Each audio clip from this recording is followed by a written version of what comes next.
Hello नमस्कार दोस्तों। आज हम बात करेंगे करेक्टर सर्टिफिकेट कैसे बनाएंगे, यानी पुलिस वेरिफिकेशन जो होता है वो कैसे बनाएंगे।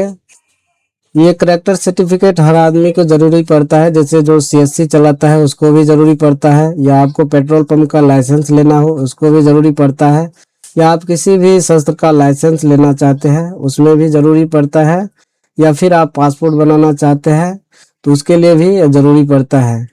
तो इसको हम कैसे बनाएंगे इस वीडियो के अंदर हम बताएंगे। वीडियो में आगे बढ़ने से पहले आप लोगों से एक छोटी सी रिक्वेस्ट रहेगी, यदि आप हमारे चैनल पर पहली बार आए हैं तो चैनल को सब्सक्राइब कर लीजिए और बेल आइकन दबा दीजिए ताकि इसी तरह का इन्फॉर्मेशन आपको मिलता रहे। वीडियो पसंद आए तो वीडियो को लाइक कर दे और अपने दोस्तों तक शेयर कर दे। तो करेक्टर सर्टिफिकेट हम कैसे बनाएंगे, यहाँ पर देख लीजिए, ये लोक सेवाओं का अधिकार एवं अन्य सेवाएं का पोर्टल है। ये आरटीपीएस का साइट है। उसके बाद यहाँ देखिए एक लॉगिन का ऑप्शन है। सबसे पहले हम लॉगिन करेंगे, उसके बाद लॉगिन के लिए आगे बढ़े उस पर हम क्लिक करेंगे।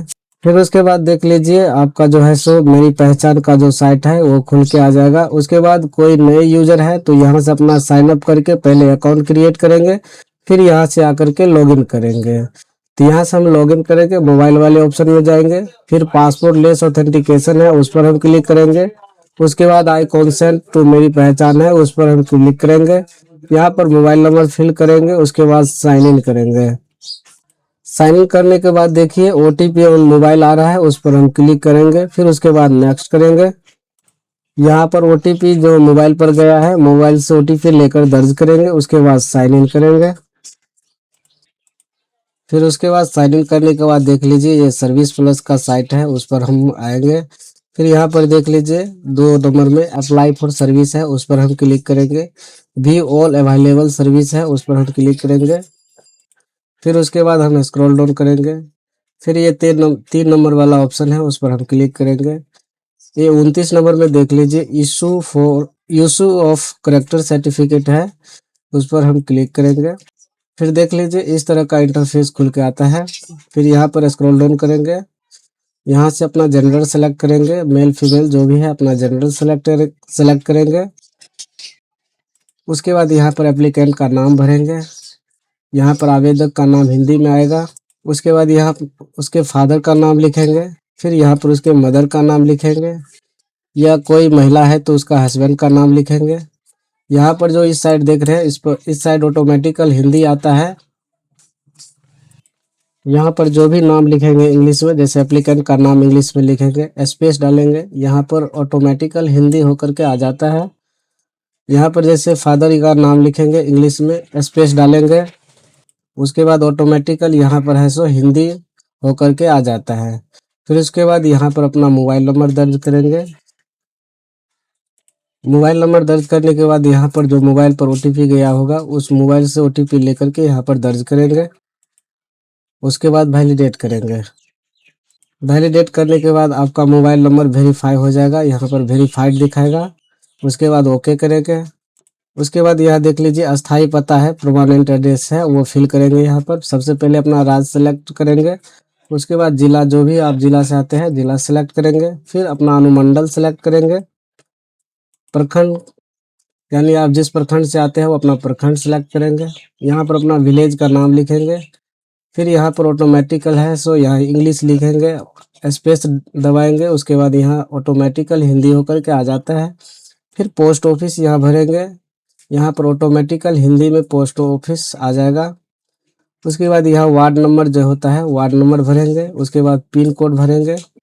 आप यहाँ पर स्थानीय निकाय प्रकार बताएंगे, स्थानीय निकाय प्रकार जो भी है वो अपना बताएंगे। जैसे आप ग्राम पंचायत से आते हैं या नगर निगम से आते हैं या नगर परिषद या नगर पंचायत, जो भी है जिस भी आप नगर निकाय से आते हैं, जिस भी निकाय से आते हैं वो अपना सिलेक्ट करेंगे। यहाँ ग्राम पंचायत से जो भी आते होंगे ग्राम पंचायत सेलेक्ट कर लेंगे। उसके बाद अपने ग्राम पंचायत का नाम सेलेक्ट करेंगे। फिर यहाँ पर वर्तमान पता भरेंगे, प्रेजेंट एड्रेस। जैसे कोई लड़का है तो यहाँ से ऊपर जैसा ही पर टिक लगाएंगे। यदि कोई महिला है तो जैसे कि महिला है तो वर्तमान में अभी जहाँ रह रहे हैं वहाँ का पता भरेंगे। जैसे कोई अपने ससुराल में भी रह रहे हैं तो ससुराल का एड्रेस भरेंगे यहाँ पर। यदि कोई लड़की है तो सेम ऊपर का जैसा है वैसा ही उस पर चेक बॉक्स कर लेंगे। उसके बाद फिर नीचे स्क्रॉल डाउन करेंगे। स्क्रॉल डाउन करने के बाद अपना फ़ोटो जो है, अपना फ़ोटो सेलेक्ट करेंगे, यहाँ से फ़ोटो अपलोड करेंगे। फिर उसके बाद यहाँ से प्रोफेशनल जो होता है, आप स्टूडेंट है या सरकारी सेवा है, निजी सेवा, जो भी अपना एक प्रोफेशनल है वो भरेंगे। जैसे कोई किसान है तो किसान भरेंगे, गृहिणी है तो गृहिणी भरेंगे, या अन्य कोई है तो अदर करके यहाँ पर फिल करेंगे। अदर करके यहाँ से अपना अदर में जो भी काम करते हैं यहाँ पर फिल करेंगे। उसके बाद पेशा की उल्लिखित स्थिति क्या है वो यहाँ पर भरेंगे।